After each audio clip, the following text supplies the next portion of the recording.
Coming up on Global Business, China's Premier Li Qiang has called for closer cooperation between developing countries in an address to the G20 virtual summit hosted by India. Chinese President Xi Jinping calls for cooperation in digital trade in a letter to the second Global Digital Trade Expo in Zhejiang. And in China's southern coastal city, Zhuhai is hosting the first Aero Asia Aviation Show. From CGTN headquarters here in Beijing, this is Global Business. I'm Michelle Vandenberg. China's Premier Li Qiang has called for closer cooperation between developing countries in an address to the G20 virtual summit hosted by India. Dong Xue has the story. China's premier called on G20 member states to prioritize development cooperation and to oppose what he described as the politicization of development issues. Addressing the G20 virtual summit from Beijing on Wednesday, Li Qiang urged countries to take action to implement the consensus reached at the New Delhi summit in September. Premier Li said it is necessary to coordinate and cooperate more closely, revitalize multilateralism, continue to strengthen macro policy cooperation, and pay more attention to the concerns of developing countries in the reform of the World Trade Organization as well as the International Monetary Fund. Li said China will continue to work with all parties in an open and inclusive manner to make greater contributions to world economic recovery and global development and prosperity. Leaders of the group of 20 nations appear to struggle to finally reach an agreement and formulate the New Delhi Declaration. And this virtual summit aims to move forward the key outcomes and action points from the September summit and review the development in the time since. Well, experts believe that China's participation will continue to play a stronger role in helping development from the global south. Dong Xue, CGTN, Beijing. French Foreign Minister Catherine Colonna will visit China from November 23rd to 24th. This will be her first visit to China since she took up the post. During the visit, Colonna will meet with Chinese Premier Li Qiang. An important item on the agenda is the 6th meeting of the China-France high-level dialogue mechanism on people-to-people exchanges that Colonna will hold with her Chinese counterpart Wang Yi. Foreign Ministry spokesperson Mao Ning said China looks forward to working with France to deepen exchanges on bilateral relations, especially cooperation in education, culture, and technology. Meanwhile, the visit of the French foreign minister is expected to strengthen bilateral ties across various fronts, including the new energy vehicle sector. China has witnessed a steady increase in sales of new energy vehicles in Europe. Last year, the country exported over 500,000 units to Europe, nearly 8 times the amount in 2020. In the first 7 months of 2023, China's shipments of new energy vehicles to the European Union increased by 112% compared to the same period last year. Earlier, the EU issued a notice initiating an anti-subsidy investigation into EU imports of battery electric vehicles from China. China has called on the EU to rectify this practice. Now, for more insights on Li Qiang's speech at the virtual G20 summit, EV sales and China-France relations, we're joined by Qu Qiang, Research Fellow of Beijing Foreign Studies University. Qu Qiang, good to have you on the show. So China's Premier Li Qiang has called for closer cooperation between developing countries in an address to the G20 virtual summit hosted by India. How does China plan to collaborate with other nations to address pressing global challenges and promote sustainable, inclusive growth on a global scale? Well, probably we all understand current challenge of the whole global is common, and we really need to work as one human being, one community to tackle with those issues. And how do we solve this kind of issues? I think from the historical view, you only have several choices. For example, providing the capacity to the whole world, manufacturing, productions, and secondly, the services, public services as well. And also, third thing is to be a stabilizer of the whole international geopolitics. And if you're telling from the Chinese performances, you will see China is actually trying to follow this path. For example, China is through the arrangement, the RCEP, trying to provide the trade products, the public service products to the whole world to make sure the supply chain of the whole world is stable. And secondly, through the arrangement of the BRI, the Belt and Road Initiative, China is trying to provide infrastructures, digitalization, and digital economy to the rest of the world to cooperate with the developing nations. And also from the political side, China has been working with the UN, try to be a stabilizers in many global issues. For example, like the Ukraine crisis, as well as in the Middle East region, played a very important role. And also from the financial side, China is trying to provide the public financial resources to the developing nations through the arrangement of the AIIB and the New Development Bank. So I think China actually understands only by enable and empower your neighbors, made everybody to be in a peaceful and a stable environment and enjoy prosperity, yourself can be also following the same path. Because as a producer, as a trader, more than ever, you need rich neighbors rather than to have neighbors in chaotic and poverty. Yeah. And we saw that sales of Chinese electric vehicles in Europe have surged. What specific factors have contributed to this rapid increase in market share of Chinese EV? And how do you foresee this trend shaping the future of the global electric vehicle market? Well, I think number one, the Chinese EV took the market, well, was very popular in the market in the European Union is not by coincidence. I think it just to follow the rule of the whole market economy. China has developed the concept and a strategy in a very, very long time ago. For example, in the 1990s, China has developed the strategy of developing the EV as one of the national priorities. And Chinese products of the EV is very, very quality, has high quality, and also with very affordable prices. And China has a whole value chain and supply chain to support this kind of development to make sure that EV development is very efficient.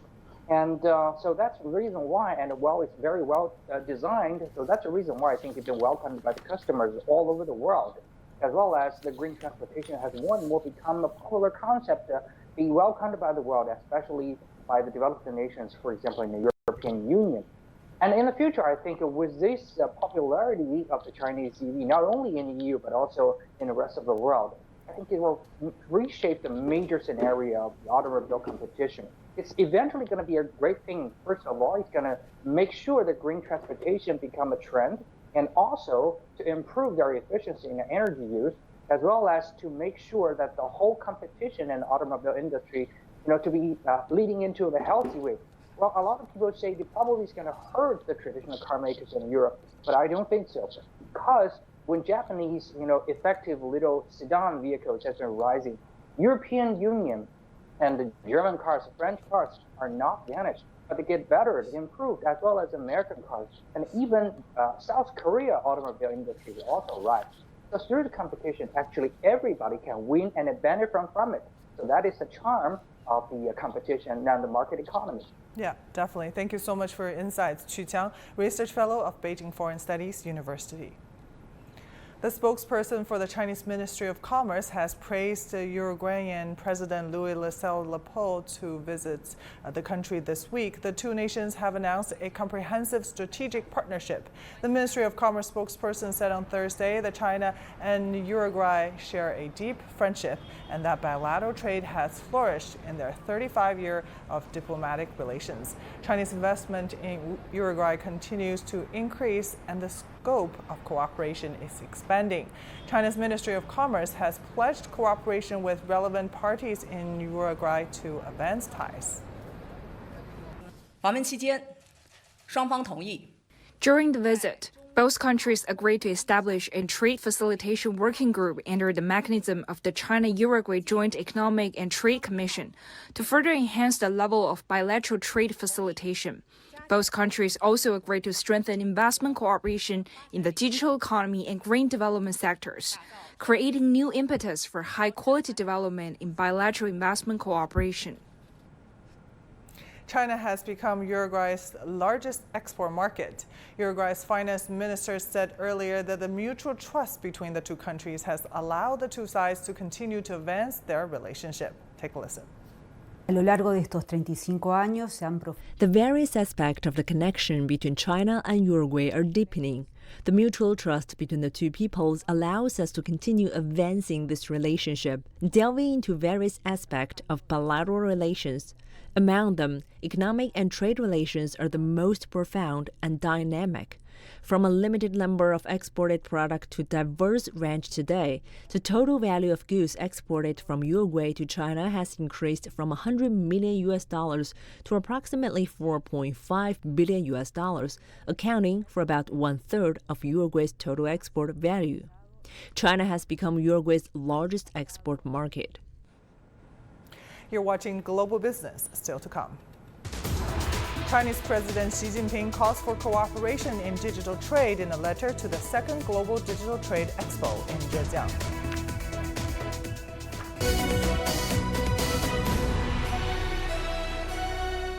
The world economy as we know it is about to change. Global business reports highlight emerging markets, developing countries, and dynamic sectors worldwide. We feature top analysts and newsmakers to provide perspectives on every facet of business. From an on-the-ground perspective, we provide you with balanced and objective assessments. Fast, sharp, and insightful. Global Business, only on CGTN.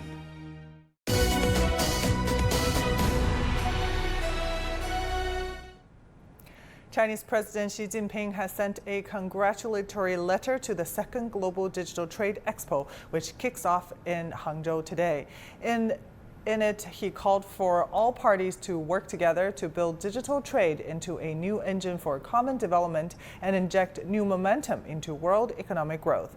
He said all parties should make full use of the platform of the expo to discuss cooperation, promote development, and share achievements. Representatives from over 800 companies and international organizations will attend the expo, where they will showcase the most cutting-edge technology and products. Chen Yiling has more. China's Global Digital Trade Expo is back for its second edition with the theme Digital Trade Connecting the World. Officials from China's Commerce Ministry addressed the opening ceremony on China's development of digital trade.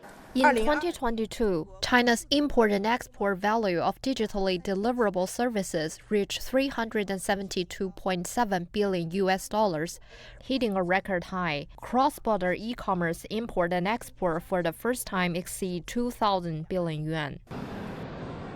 The expo has drawn over 800 enterprises and 15,000 buyers from around the world. More than 100 cutting-edge products and digital trade-related services are making their debut at the event. Finland and South Africa are the guests of honor. This year we are celebrating the 70th anniversary of our trade relations by signing a trade agreement 70 years ago. So I think I take this as an honor in that sense as well, that we can be here.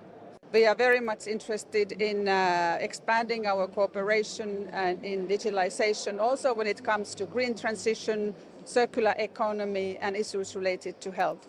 I have to say I'm really taken about the effort that has been put into this event, and we as a Finnish persons and entrepreneurs looking for the greatest opportunity that is underserved, and that was China. Among the highlights this year is the Silk Road e-commerce pavilion. At present, China has signed MOUs on e-commerce cooperation with 30 Belt and Road partner countries. And e-commerce giants from some of these countries are here to display their latest technologies and services. I think so far the One Belt, One Road policy is very helpful for us to building a bridge from China to Latam. And in this year, we're feeling like from the market-wise, more and more Chinese brands willing to find in the new blue ocean on the e-commerce. At the third Belt and Road Forum for International Cooperation in Beijing last month, China announced the launch of the annual Global Digital Trade Expo. Last year's inaugural edition registered over $5 billion worth of tentative deals. Chen Ling, CGTN, Hangzhou, Zhejiang Province. Now, to better understand the development of global digital trade, we're joined by Wang Yaojing, Assistant Professor in Economics at Peking University. So, Professor Wang, against this backdrop of this current global digital trade expansion, what role has digital trade played in promoting seamless global commerce? Oh, thank you for having me. So digital trade increases the scale, scope, and speed of trade, and empowering companies to introduce new products and services to a broader audience of customers worldwide. And particularly for smaller companies, digital tools help them overcome growth barriers. And this includes streamlining payment processes, enabling collaborations, and avoiding fixed asset investments through cloud-based services. And furthermore, digitalization is reshaping the way of trading by lowering information cost. Customers have a wider range of selections, and firms can survive on a niche demand. And we see more varieties in goods and services in the market because of the lowered cost of information search. Yeah, and what's the significance of digital platforms for e-commerce, and how can the creation of digital platforms be tailored to attract a greater number of SMEs? Well, I mentioned one of the greatest features of a digital trade is that it lowers information cost, and digital platforms are exactly the reason why the search costs could be lowered. And they provide a digital marketplace where buyers and sellers can locate each other just using their fingertips, and small and medium enterprises have a chance to be found by their target customers in such a marketplace. And there is great economies of scale in such market, and it is why having a unified domestic market that is large would greatly help the creation of such platforms. And gaining head start is very important as digital platforms gain more power, as such marketplaces tend to concentrate as they expand, which is why we only see a few of them would eventually survive and dominate the majority of the market. Once such market is built, those SMEs would join for its large crowd of customer base. Mm-hmm. And we know Chinese e-commerce enterprises are very much advanced in the global market. How can they expand their presence even further internationally and provide support for the digital economic development of partner countries? Well, services for one. For example, Alibaba is promoting its e-commerce services in the Southeast Asia. It's called Lazada. And Shein is going viral on Instagram and becoming the new fast fashion giant. And Alibaba is also promoting a new cross-border payment and collection system for small e-commerce merchants. And besides service, setting up digital norms and rules are also important.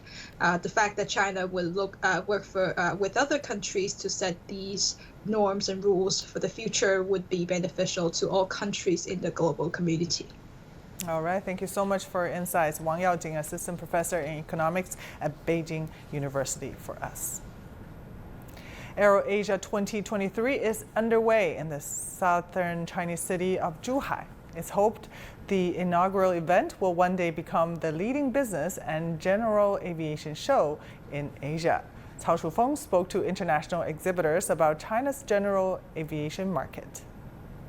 Over a 4-day period, more than 200 general aviation and unmanned aerial vehicle-related enterprises from over 20 countries and regions will display their products at AeroAsia.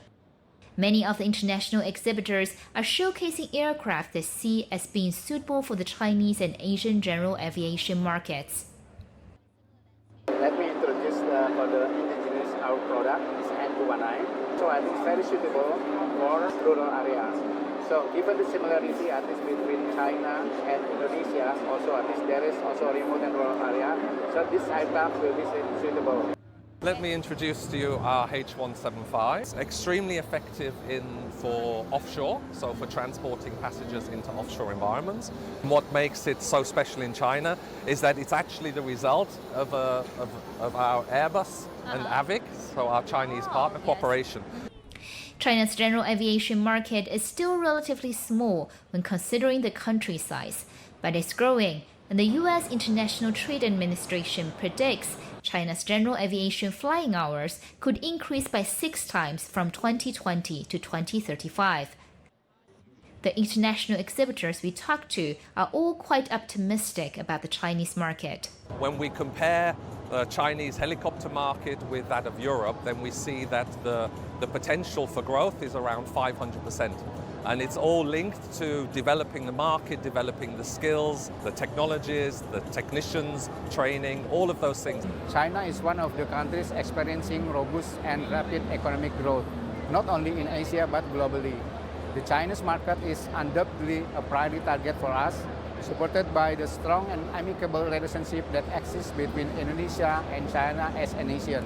In addition to holding exhibitions, AeroAsia also offers aerobatic shows and various forums. The organizers hope it will become more than just a trade show, but also a platform that can foster more communication and research in general aviation industry. Cao Chufeng, CGTN, Zhuhai. You're watching Global Business, still to come. The 2023 Los Angeles Auto Show is underway with some of the biggest names in the auto industry revealing their newest models.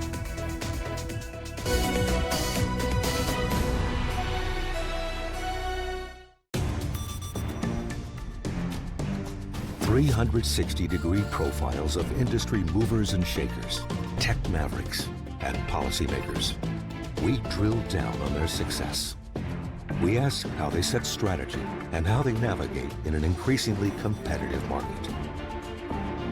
Real talk, real business. Join the conversation.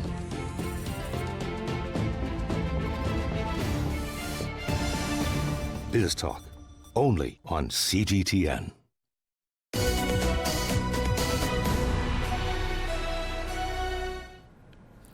Now moving on to some other headlines around the globe. The downturn in Eurozone business activity eased in November, but still suggests a possible contraction. Thursday's flash composite purchasing managers index edged up from October's 46.5 to 47.1 this month. British companies grew for the first time in 3 months. The S&P Global SIPS UK Composite Purchasing Managers Index picked up to 50.1 this month, but analysts say high interest rates will continue to weigh on the country's economy. And Sweden's central bank left its key rate unchanged at 4%, aligning with its counterparts in the US and EU.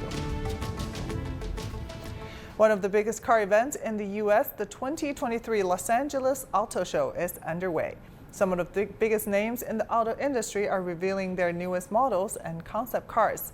And transitioning to electric is once again a highlight of this year's event. Our correspondent Edith Tiensen reports. Revealing a new electric vehicle is no longer a novelty at the Los Angeles Auto Show, where for the first time ever, every single brand showcased a new partially or fully electric vehicle. We are going to come up with 4 new electric vehicles by the end of 2026. We just had the reveal of the new 2025 Forester, and our CEO from Japan, he promised on stage that we're going to have 4 new electric vehicles by the end of 2026 and another 4 by the end of 2028. For the consumers with so many options to choose from, nowadays it comes down to range and performance, and some brands went all in on the power of electric. What's cool about this is if you've seen rally racing, this is kind of the electric version of that. You can go down gravel roads and it's got shielding. It's got about another 385 millimeters of height on the Mach-E Rally, so it gives it a bit more ground clearance to go off-road with. And then it's got at least 650 pound-feet of torque as well. So you can imagine with that much torque, it's got to be really fun to take down some dirt roads. EVs now come in all shapes and forms, including the off-road vehicles, vans, and even RVs. But the latest trend for most major brands is all-electric SUVs. It's our first all-electric SUV. We'll be launching with 2 different variants with reservations opening in the next few weeks. Both the charging time and the range of a vehicle on a full charge are both serious considerations, especially here in the United States, where the EV infrastructure hasn't reached its potential. We now have more than 950 locations across more than 35 states, and we're still growing, but we're going to need a lot more. It's projected that the U.S. is going to need about 300,000 fast chargers by 2030. The largest car buying market in the U.S., Los Angeles is considered by many the car culture capital of the world, and the LA Auto Show could help define the future of mobility for years to come. It is Tianshan, CGTN, Los Angeles. One enormous but often overlooked industry is that of video games. More than 3 billion people around the world actively play at least one video game or another. And the industry is growing alongside technology. It's a sector where China has a great deal of influence around the world, as CGTN's Alistair Baverstock reports from Mexico City. A Mexico City auditorium where fans are filtering in for a show. But there are no musicians here or actors preparing to perform. Instead, the stage is set with a row of 8 computers where Latin America's top video game players will compete as the audience watches the action on the big screen. The global video game industry had an estimated worth of $217 billion last year and is growing rapidly. And when it comes to online competition, the reach is enormous. The world's top esports tournaments draw more than 5 million fans at peak times who log on to watch from around the world.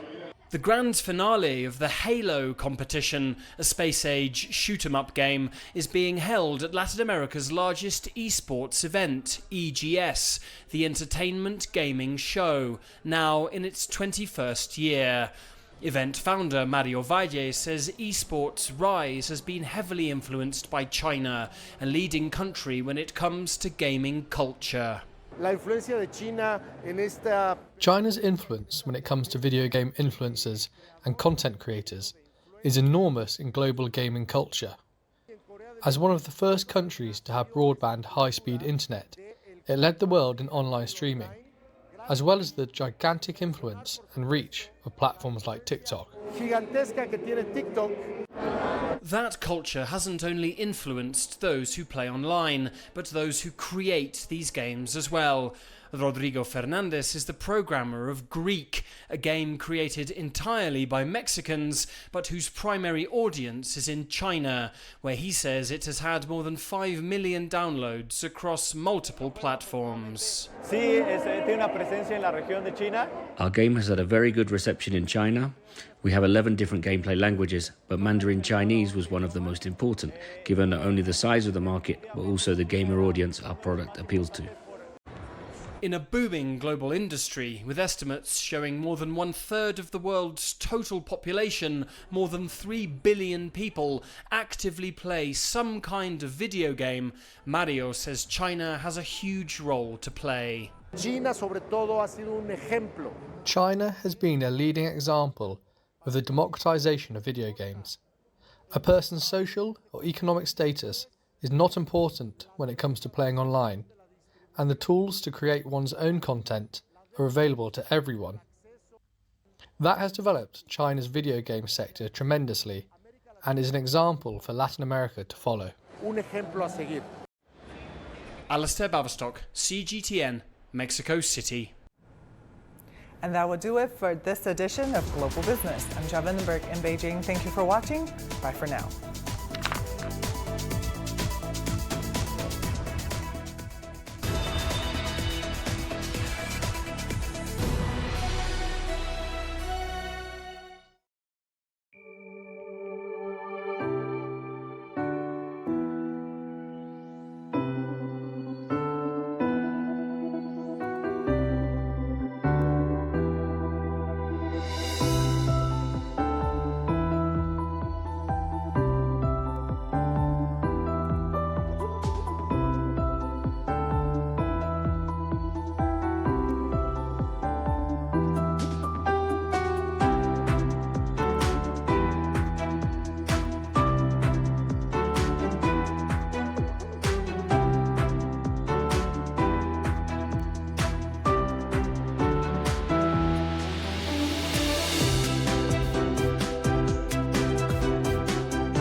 This is CGTN, China Global Television Network.